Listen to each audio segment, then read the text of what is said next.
In the heart of the city stood a quaint toy store, a sanctuary where joy was measured in smiles and laughter. That's where my story begins, where fate decided to play its hand. I'm Lily, a 29-year-old who found solace among the aisles of toys, each one holding a story waiting to be told.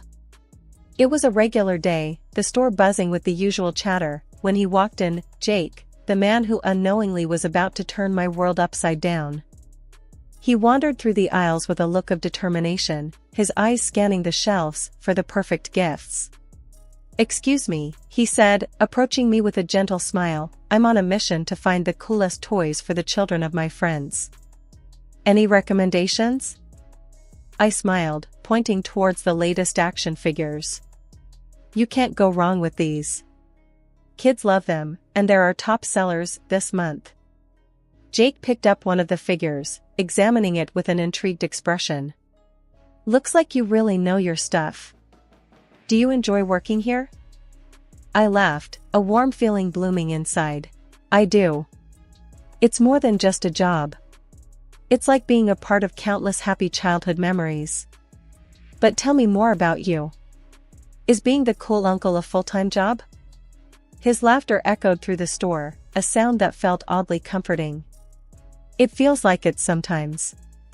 But seriously, my family is pretty big, parents, 2 younger sisters. One is about to get married and move to another city. It's chaotic, loud, but I wouldn't have it any other way." We continued to chat, our conversation flowing effortlessly. I shared my story, how life had been a solitary journey since my grandmother passed, leaving me her small, cherished house. Jake listened with genuine interest, his eyes never leaving mine. "It sounds like you've had your share of challenges," he said softly. "Your grandmother must have been a remarkable woman to raise someone as strong and kind as you." The store started to quiet down, signaling the end of the day. Our conversation, however, was far from over. "It's not often you meet someone who understands the value of family," I remarked. "Your family sounds wonderful. A bit like the big, happy family I've always imagined." Jake's gaze held a warmth that made my heart skip a beat. "They are wonderful, and a bit overwhelming at times. But you know, maybe one day you could meet them. I have a feeling they'd love you." As we parted ways that evening, the air was thick with unspoken promises and possibilities. Little did I know, this chance encounter, this hopeful meeting, was the beginning of a journey full of unexpected twists and turns. The day I was to meet Jake's family, my heart fluttered like a butterfly in a garden of hope. Dressed in my best, I rehearsed conversations and imagined laughter-filled rooms. Jake held my hand as we walked up to his family's apartment, his grip reassuring yet tense. "Ready to dive into the circus?" Jake joked, trying to lighten the mood. I squeezed his hand, a nervous smile on my face. "As ready as I'll ever be. Just promise me they won't throw any pies." The door swung open to reveal a bustling living room. Jake's mom, a stout woman with sharp eyes, scrutinized me from head to toe. His dad, a towering figure with a booming voice, offered a brief nod. And then there were Sarah and Megan, Jake's younger sisters, their eyes glinting with something I couldn't quite place. "Family, meet Lily. Lily, this is the crew I warned you about," Jake introduced, a hint of pride in his voice. I extended my hand, my voice barely above a whisper. "It's so nice to meet you all. I've heard so much about you." Jake's mom was the first to break the silence. "So, you're the girl who's been keeping our Jake so occupied. Tell us about yourself. Jake mentioned you work at a toy store?" I nodded, feeling their eyes on me. "Yes, I love it there. It's like being surrounded by joy every day. And, well, I was raised by my grandmother. She left me her house, and that's where Jake and I—" Sarah cut me off with a laugh that felt more like a jab. "Raised by your grandmother, huh? That explains the antique vibe you've got going on. What is this, a retro fashion statement?" The room erupted with laughter. Jake's dad chuckled. "Good one, Sarah. Lily, you'll get used to our family humor. I forced a smile, my heart sinking. This wasn't the warmth I had anticipated. It felt more like walking into a frost. Jake tried to smooth things over. Come on, guys. Let's not start the roast just yet. Lily's got a great sense of style. Right, Lily? But the damage was done. The evening dragged on, each minute heavier than the last. Sarah and Megan's remarks, veiled as jokes, felt like thorns. Jake's parents, though not as overt, had a dismissiveness that stung. And Jake, bless him, seemed caught between a rock and a hard place, his laughter forced, his glances apologetic. As we left that night, the door closing behind us felt like the end of a performance I never wanted to be a part of. Jake's hand in mine felt distant, and the family I had hoped to embrace seemed like a mirage that had vanished, leaving behind a bitter aftertaste of reality. Sorry about that, Jake murmured as we walked down the corridor. They can be a bit overwhelming. But it'll get better, I promise. I nodded, the words tasting like ash. It's fine, Jake. Maybe it's just first meeting jitters. But deep down, I knew. This was more than jitters. This was a glimpse into a world I wasn't sure I belonged in. A world where warmth was replaced by cold judgment, and acceptance was a currency I didn't possess. And as we walked back to my quiet, humble house, I couldn't help but wonder if the fairy tale I had dreamed of was just that, a dream, now slowly dissolving into the disappointing introduction of reality. The evening I walked into my home, expecting the usual quiet comfort, only to find it disrupted, remains etched in my memory. The lights were on, a sure sign someone else was there. A sense of intrusion crept over me.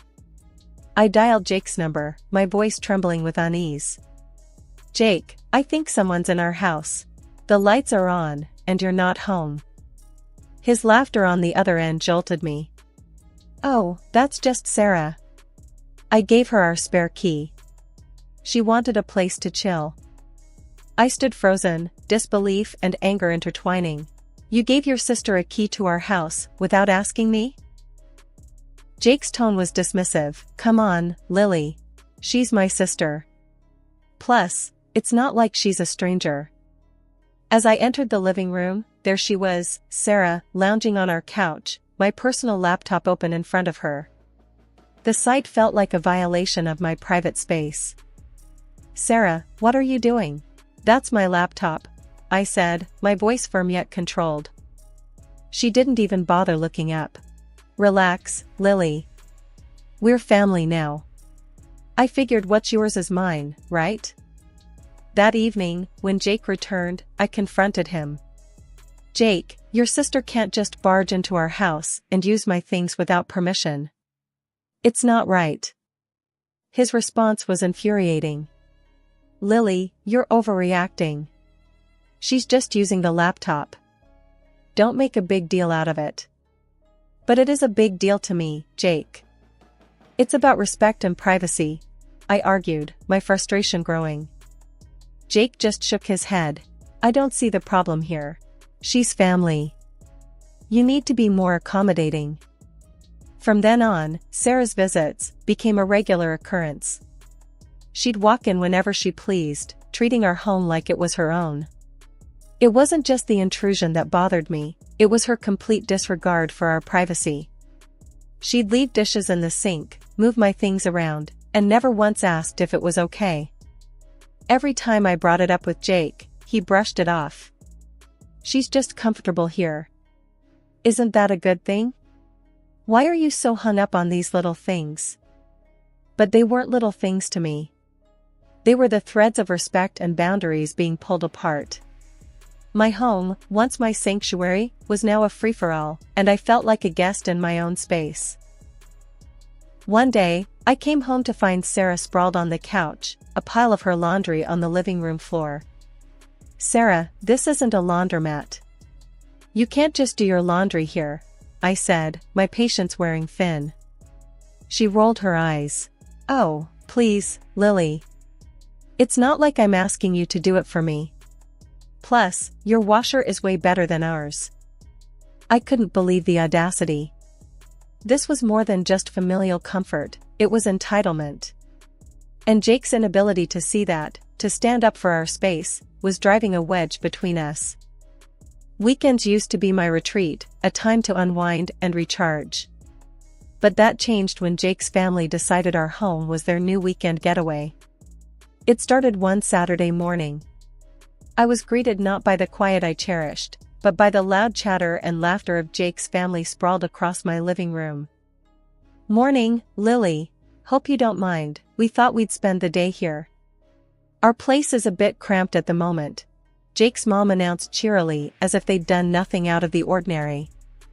I stood there, dumbfounded, my private sanctuary turned into a public domain without my consent. Sure, I wasn't expecting visitors, but make yourselves at home," I managed to say, the words tasting bitter. Jake, who had seemingly forgotten the concept of personal space, chimed in. "Isn't it great, Lily? The more, the merrier, right?" The day dragged on, their presence an overbearing weight.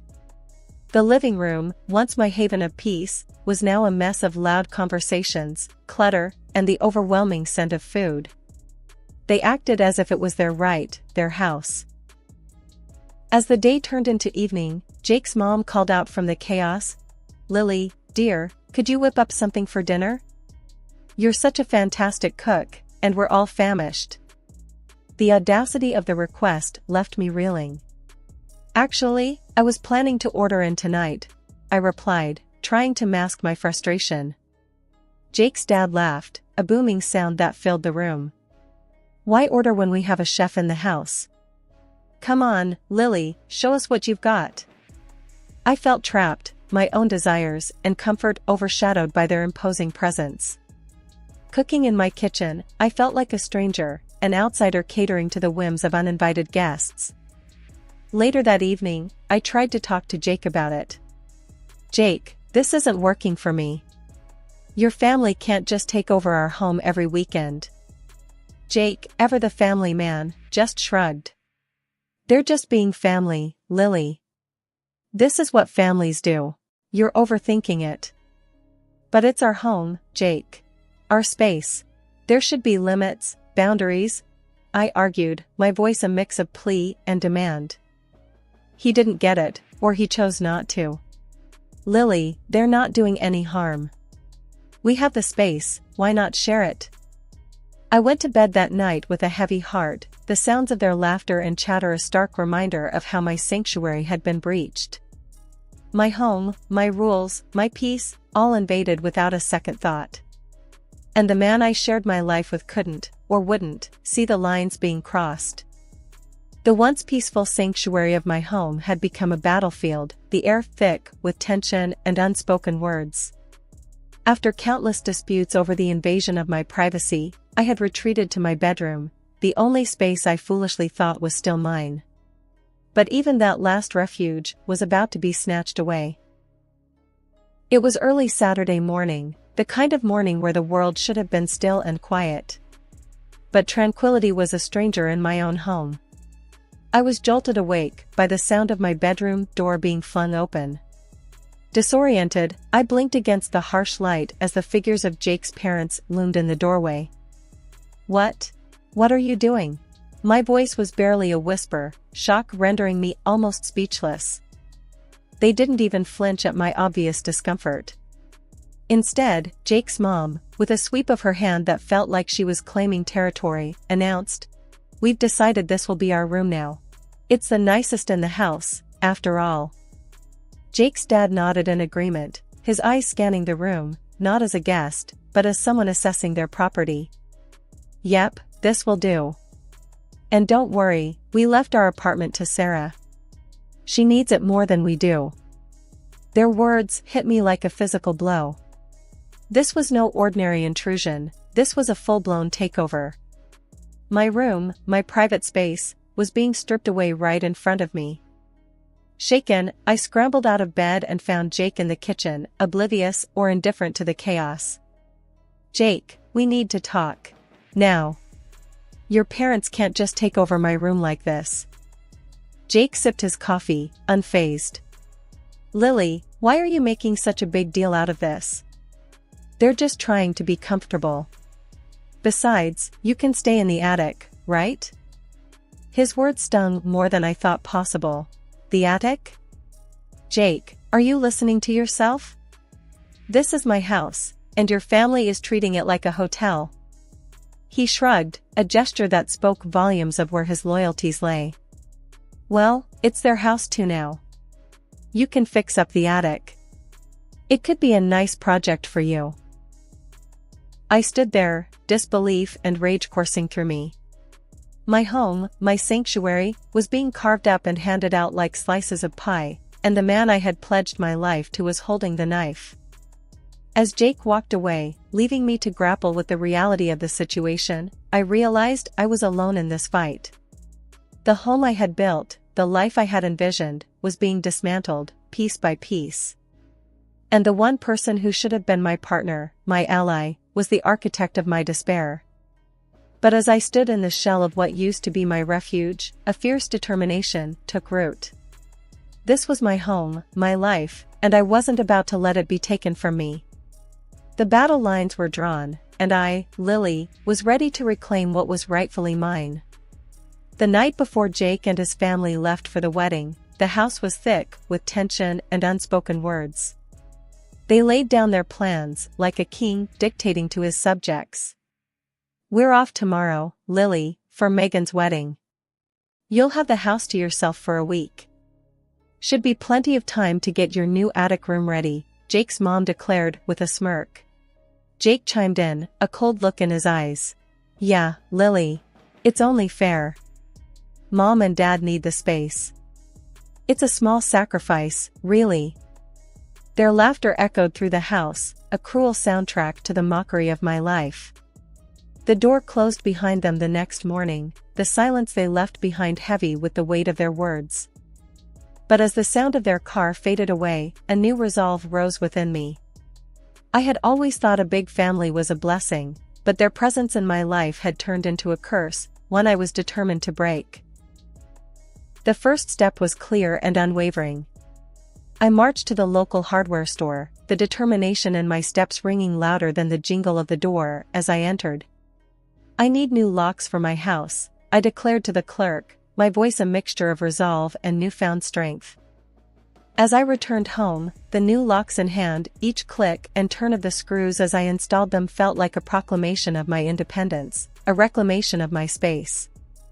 This house, filled with memories of my grandmother and the dreams I had for my own life, was mine and mine alone. With the new locks firmly in place, I turned my attention to the next task. Jake's belongings, once scattered throughout the house, were methodically packed away. Each item I placed in the boxes was like shedding a layer of the life I no longer recognized. As the week passed, my anticipation grew. The day of their return loomed over me, but the fear that once might have gripped me had transformed into something fiercer, a readiness to confront whatever came next. And then the day arrived. The sound of their car pulling up, the confused voices as they found their keys no longer worked, the rising volume as reality set in, it was a symphony of my making. What's this, Lily? Playing games now? Open this door. Jake's voice was a mix of command and desperation, his words hammering against the firm resolve that shielded me. I opened the window slightly, my voice steady and unwavering. It's no game, Jake. It's reality. The reality where I reclaim my home and my life. Your things are outside. You can take them and go. His mom's voice cut through next, sharp and accusatory. You think you can just throw us out like trash? After we welcomed you into our family? The irony of her words almost made me laugh. Welcomed? No, you invaded, you disrespected, and you overstepped every boundary. This is my home, and it's time you all accepted that. The voices rose, a cacophony of disbelief and anger. Jake's dad, his voice booming, joined in. You can't do this to us, Lily. We're family. Family sticks together. I shook my head, a slight smile playing on my lips. Family respects each other. family supports and loves, not belittles and takes over. What you call sticking together felt more like being trapped. That's not family, that's a hostage situation. Their pleas turned into threats, their threats into insults. But with each word they hurled at me, my resolve only grew stronger. I had built a fortress, not just of locks and doors, but of self-respect and dignity. As the reality of the situation settled in, Jake's voice, once full of authority, now trembled with a hint of realization. "Lily, please. Let's talk about this. We can sort it out." But the time for talking had passed long ago. "There's nothing left to talk about, Jake. I gave you and your family every chance to be part of my life, my home. But you chose to treat it like a free-for-all. You chose to stand by and watch as they disrespected me, in my own home. That was your choice. Now, this is mine." The neighbors, drawn by the commotion, watched from a distance. Whispers and glances were exchanged, the drama unfolding before them, a stark reminder of how quickly the veneer of civility can crack. And when the noise became too much, when the insults and the banging on the door threatened to breach my newfound peace, I called the authorities. The arrival of the police was the final punctuation in a long and exhausting sentence. I explained the situation, my voice a testament to the journey I had been on. The officers, their faces a blend of sympathy and professionalism, turned to Jake and his family. "You need to leave now. If you refuse, we'll have to take further action." As they finally collected Jake's belongings and retreated, a profound sense of calm enveloped me.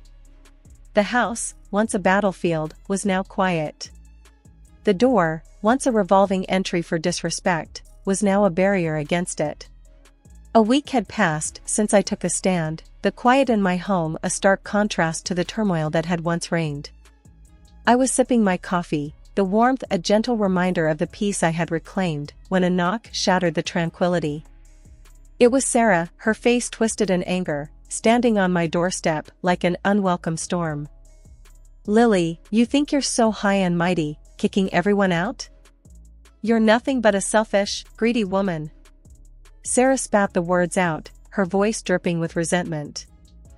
I leaned against the doorframe, my stance firm. "Sarah, this is my home, and I will not be insulted in it.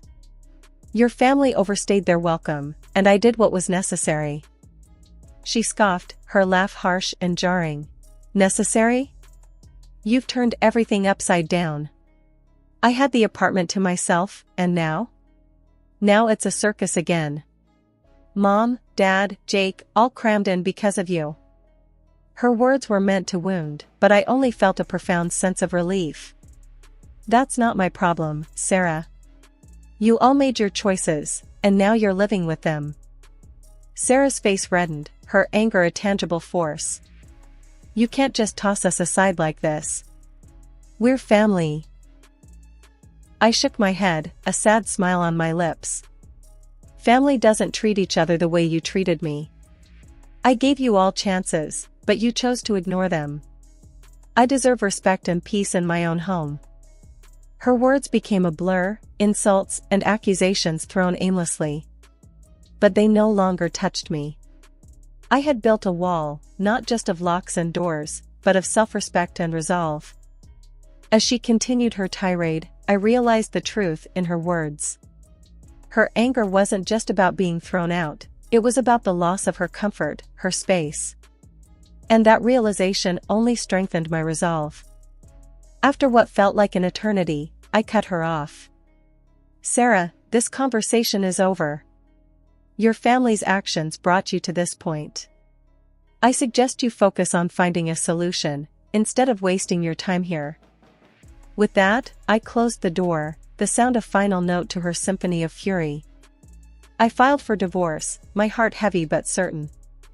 Jake's pleas, his family's insults, all blocked and left behind.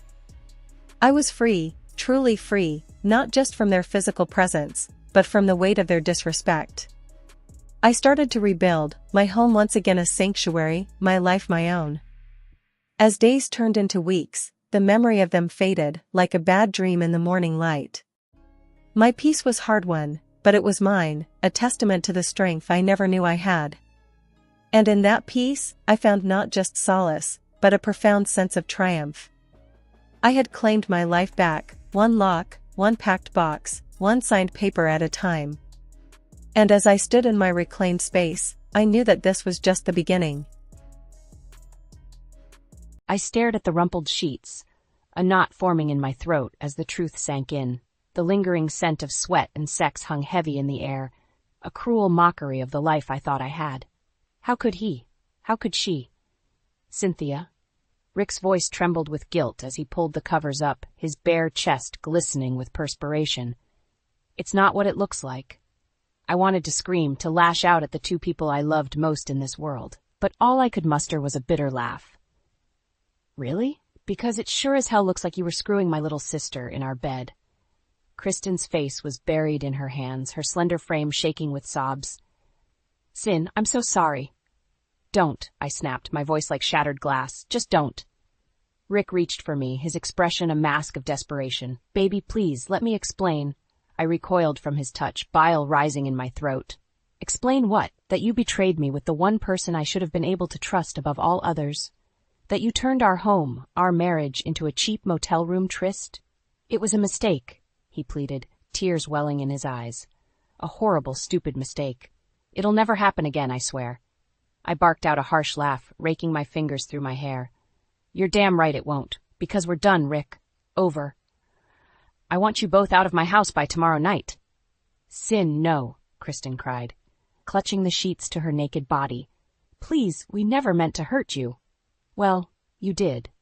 The anguish lanced through me like a white-hot blade. You betrayed me in the worst possible way, and I'll never be able to look at either of you the same again.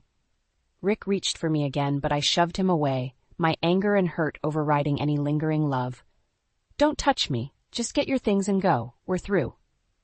As I stormed out, the enormity of what had happened threatened to crush me.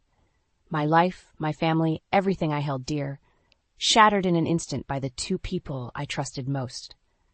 The incessant knocking at my door wouldn't stop. I knew it was Rick, begging for another chance like he had been all week. Part of me wanted to ignore him, to shut out his pleas and hollow promises.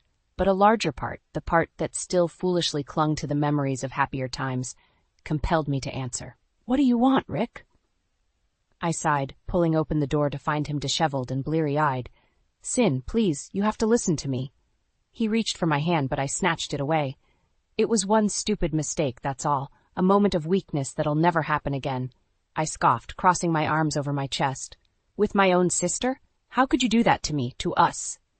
Tears welled in his eyes as he dropped to his knees. I don't know, baby.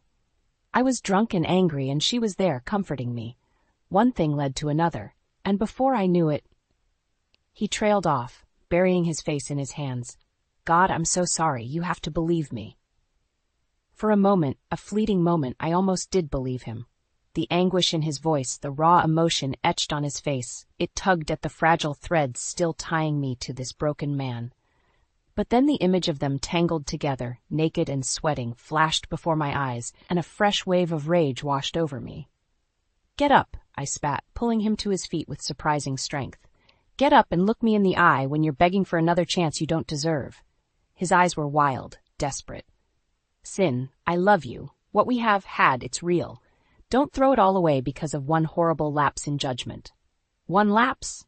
I shook my head in disbelief. Rick, you slept with my baby sister, in our marriage bed. How can I ever trust you again after that kind of betrayal? You can, he insisted, grasping my shoulders. I'll do anything, anything at all to prove myself to you. Just say you'll give me another shot. For a long moment, I searched his eyes for any hint of the man I fell in love with all those years ago. The man who held my hand on our first date, who cried tears of joy when I walked down the aisle, who promised to love and cherish me until the end of our days. But all I saw was a broken shell, a man hollowed out by his own selfish lies and infidelity. No, I said, my voice quiet but firm. It's over, Rick. The papers will be filed in the morning. As I shut the door, blocking out his anguished wails, I felt something inside me harden. He made his choice when he betrayed me so completely. And now it was my turn to choose, to fight for what was left of my life and my dignity. No matter how much it hurt, the cramped bathroom felt suffocating as I stared at the 2 pink lines glaring back at me. Pregnant. Of all the twists this nightmare could have taken, I never expected this. A harsh laugh escaped my lips as I sank to the cold tile floor, my back against the wall. Of course I would be pregnant with Rick's child in the midst of his affair with Kristen. The universe had quite the cruel sense of irony. Part of me wanted to grab the test and hurl it across the room, to scream and rage against this latest cosmic injustice. But a larger part felt an overwhelming sense of calm wash over me. This baby, innocent and pure, was the one good thing to come from the ashes of my marriage. My child. Mine alone to love and cherish, free from the stain of their father's betrayal. The decision was made before I could second-guess it. I would keep this baby and raise it on my own if I had to. Rick didn't deserve to be part of its life, not after what he'd done. The buzz of my phone shook me from my reverie. Kristen's name flashed across the screen, no doubt another tortured plea for forgiveness to join the dozens already clogging my voicemail. With a surge of anger, I hurled the phone against the wall, watching it shatter into pieces. "Sin?" Rick's muffled voice came through the door. "Everything okay in there?" I almost laughed at the absurdity of his question, as if anything could ever be okay between us again. "I'm pregnant," I called out, my voice eerily calm. "The test just confirmed it." There was a long pause before he responded. Are you sure it's mine?" White-hot rage lanced through me at his implication. "Of course it's yours, you son of a bitch," I roared, leaping to my feet. Who else's would it be? The door flew open, and he stood there, hands raised in surrender. "Sin, I didn't mean it like that. I need to know for sure." "Well, you can be damn sure," I spat, shoving past him into the bedroom. "I haven't been with anyone else, unlike you." He flinched at the venom in my words, but pressed on. Okay, I believe you. Just please let me be a part of this baby's life." I whirled on him, eyes blazing with fury. "After what you did? After destroying everything we built together by screwing my own sister? You don't get that right, Rick. Not anymore." His face crumpled in anguish. "Sin, please, I'm begging you, that baby, it's all I have left now." "No," I said, my voice hardening to steel. "You made your choices, just like I'm making mine. And I choose to raise this child away from the toxicity of your lies and betrayal. We're through." As the tears streamed down his cheeks, I felt something inside me finally break free. The naive, love-struck girl who thought her fairy tale would last forever. In her place stood a woman reborn, hardened by the cruelest of life's realities, yet stronger for having survived it. I was done being the victim. From now on, I would be the author of my own destiny, and Rick would play no part in it. The baby kicked insistently, as if sensing the tension radiating off me. I rubbed my swollen belly, trying in vain to soothe the life growing inside me, a life that would soon be thrust into the chaos of my crumbling world. "You can't be serious, Cynthia." Rick's voice was laced with disbelief and more than a hint of anger. "Asking for that much in the settlement is highway robbery." I met his gaze levelly, my jaw set. "I'm deadly serious. After what you put me through, I deserve every penny." He raked his fingers through his thinning hair, pacing the length of the lawyer's office. "But that amount, it'll leave me with next to nothing to start over with. Where's the fairness in that?" A harsh laugh escaped my lips. "Fairness? You want to talk to me about fairness after you cheated on me with my own flesh and blood?" I leaned forward, my eyes boring into his. "I bent over backwards to make our marriage work, to build a life with you. And you threw it all away for what? A cheap thrill with my baby sister?" Rick flinched as if I'd struck him. Good. I wanted my words to cut deep, to make him feel even an ounce of the pain he'd inflicted on me. "Sin, please." He dropped to his knees in front of me, clasping my hands in his clammy grip. "I was a fool, an absolute idiot, but you have to believe I never meant to hurt you like this. I love you more than anything." I snatched my hands away, bile rising in my throat. "Save it for someone who still believes your lies, Rick. I'm through being made a fool of." His face crumpled, the mask of the repentant husband slipping. "So that's it, then? You're just going to take me for everything I've got and leave me destitute?" "I'm taking what I deserve," I shot back, rising to my feet with effort. A chance to get back on my feet and provide for this baby without having to rely on you for a damn thing. Rick's eyes narrowed to slits. You're making a huge mistake here, Cynthia. Don't think for a second the courts will side with you over this. I matched his glare with one of my own. I have a pretty strong case, as I recall. A cheating husband who lied and betrayed his heavily pregnant wife in the worst way imaginable. I shook my head slowly. I like my chances just fine, thanks. As I turned to leave, the fight seeming to drain from Rick's body, a tiny voice inside whispered that maybe I was going too far, that the settlement figure I'd named was perhaps too steep, too vengeful. But another voice, louder and more insistent, drowned it out. This was what he deserved, I told myself, the consequences of his unforgivable actions. If it broke him, so be it. He'd brought it on himself. He didn't get to play the victim, not this time, not after everything he'd taken from me. The pounding on my door was incessant, jarring me from the first decent sleep I'd gotten in weeks. I knew without looking who it would be, the same person who had shattered what little peace remained in my life. Throwing on a robe, I flung open the door to find Kristen standing there, her eyes red-rimmed and desperate. What do you want? I spat before she could speak. Here to rub my face in your home-wrecking ways again? She flinched as if I'd struck her. Good. Sin, please. I know I don't deserve your forgiveness, but you have to hear me out. I don't have to do a damn thing, I shot back, arms crossed over my chest. You made your bed when you slithered into mine with my husband. Now you can lie in it. Tears spilled down her blotchy cheeks. I'm pregnant? Sin. With Rick's baby. The words hung in the air like a suffocating fog as I struggled to process them. Of course she was pregnant too. The universe just loved twisting the knife deeper with each new torture. Well, isn't that just perfect? I laughed bitterly. The two lying, cheating snakes get to play family while I raise my child alone. How storybook of you both. No. She reached for me, but I jerked away. No, Sin, you don't understand. I need your help.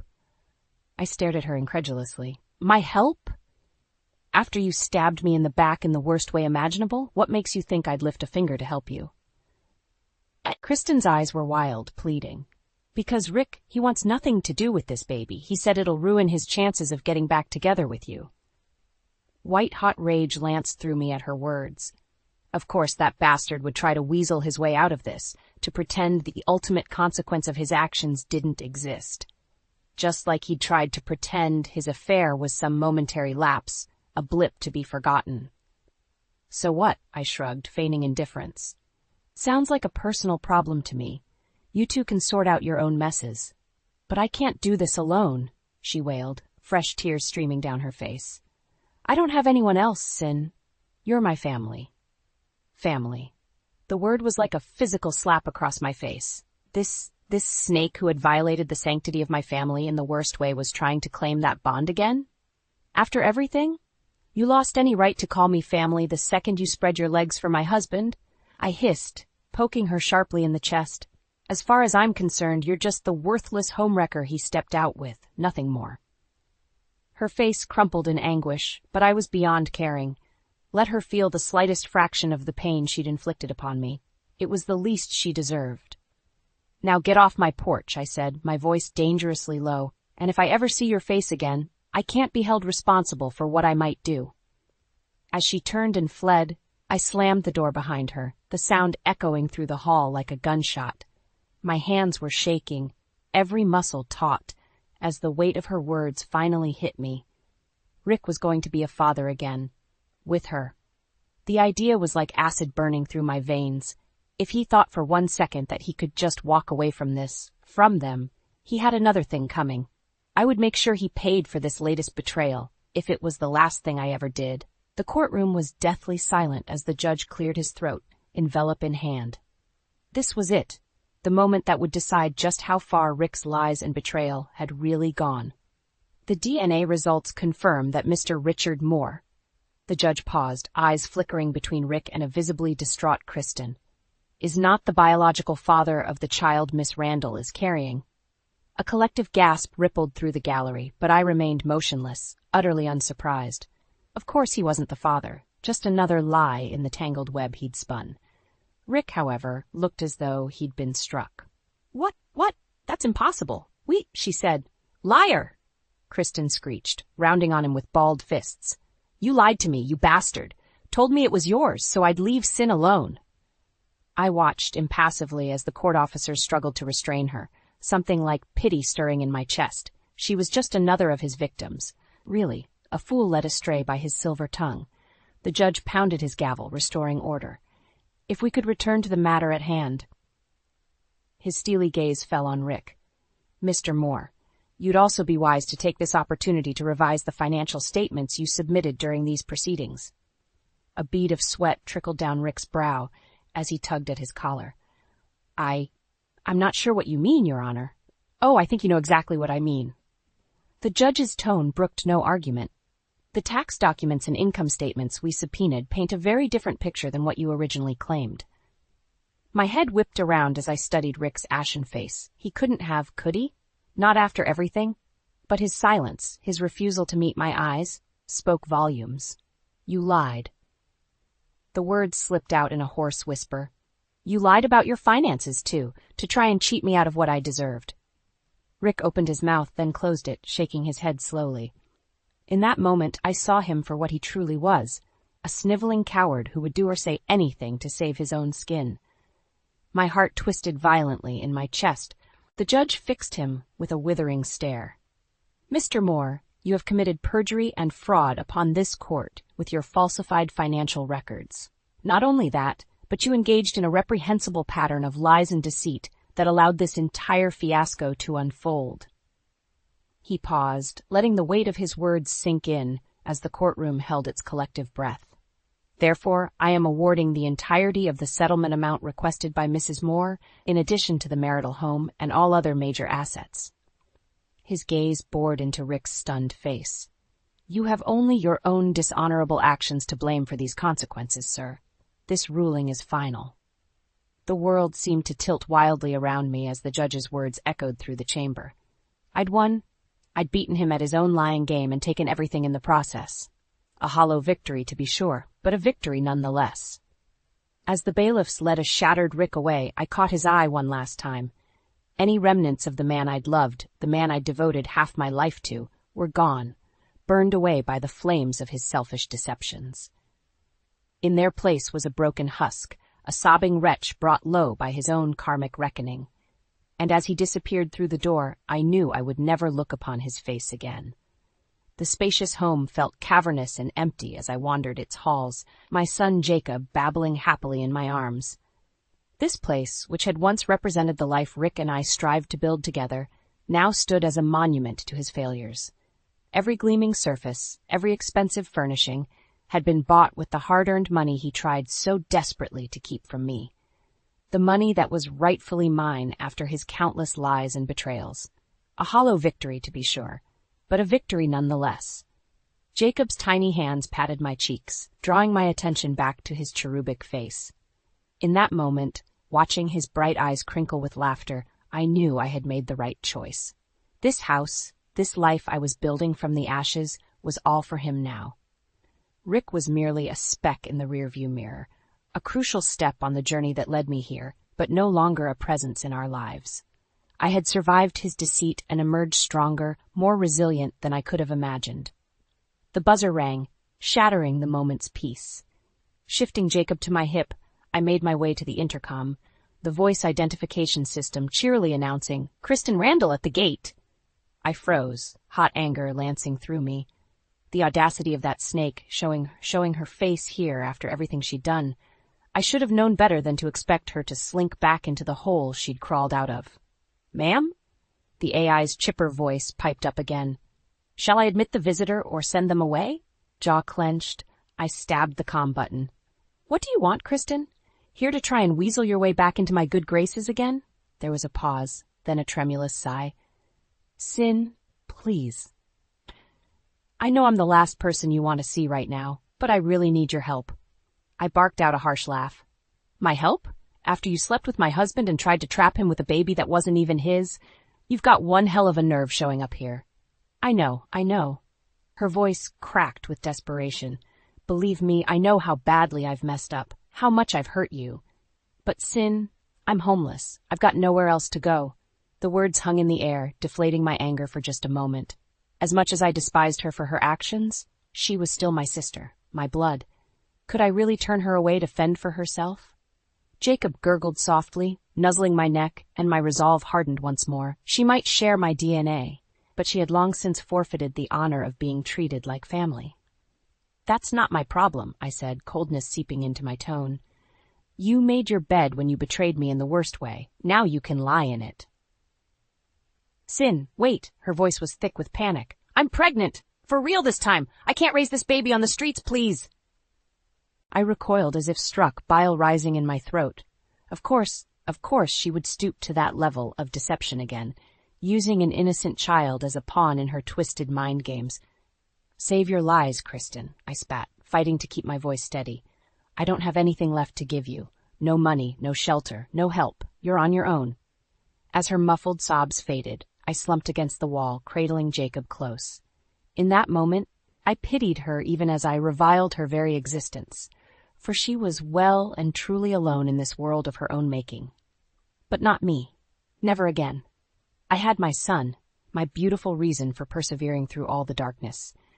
And as long as he was by my side, I knew I could overcome any challenge, any deception. Rick's betrayal may have tried to break me, but it had also remade me into a fiercer, more uncompromising version of myself. One that would never let anyone jeopardize the life I was building for me and my child. Not Kristen. Not Rick himself. No one. The sun-dappled park was alive with the sounds of children at play, their laughter ringing out across the vibrant green expanse. I smiled as Jacob raced ahead of me, his tiny legs pumping furiously as he chased after a kaleidoscope of bubbles. So much had changed in the 5 years since that fateful night, the one that shattered my world and set me on this new path as a single mother. Yet watching my son's face light up with unbridled joy, I knew all the pain and heartache had been worth it 1,000 times over. Mommy, look how high I can swing! Jacob's excited voice drew my gaze to the playground, where he was launching himself into the air with reckless abandon. Chuckling, I made my way over, ready to rein in his antics before he gave himself a concussion. All right, little daredevil, let's take it down a notch before you. The words caught in my throat as my eyes landed on a hunched, disheveled figure sitting alone on a nearby bench. Even from a distance, the stringy hair, sallow complexion, and haunted eyes were instantly recognizable. Rick? A lead weight formed in the pit of my stomach as Jacob continued playing, oblivious to the ghost from our past. Part of me wanted to grab his hand and flee, to shield him from the man who had put us through so much pain and anguish.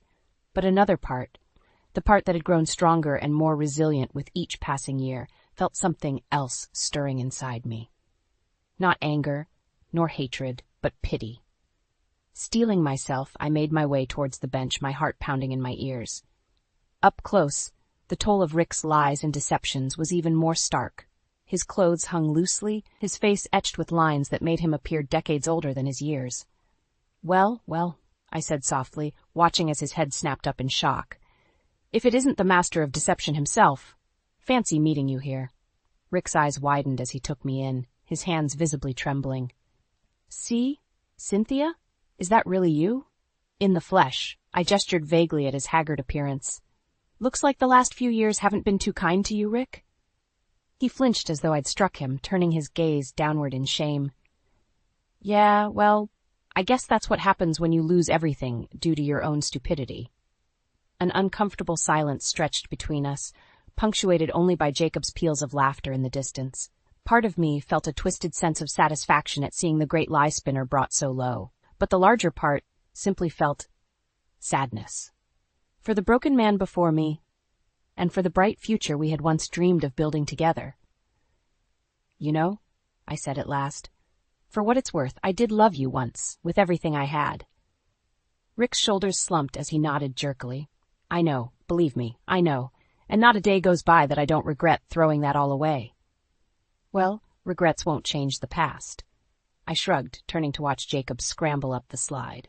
All we can do is try to learn from our mistakes and do better going forward. As if sensing the weight of our conversation, Jacob raced over and flung himself into my arms, his bright eyes shining with adoration. In that moment, I knew I had all the love and joy I would ever need right here. "Who's this, Mommy?" he asked innocently, pointing at Rick. I opened my mouth, 1,000 bitter recriminations rising to my lips. But one look at my son's cherubic face, and I realized Rick's deceptions were in the past. The struggles he had put us through had only served to make me stronger, more resilient, more able to cherish the family I had fought so hard to build. "No one important, baby," I murmured, kissing Jacob's brow. "Just a ghost letting go of its chains. Let's go get some ice cream." As we turned and walked away, leaving Rick to watch with slumped shoulders, I felt a profound sense of peace wash over me. His mistakes, his lies, they no longer had any power over me or my life. I was free to love, to laugh, to live my life on my own terms, and in that moment, nothing else mattered.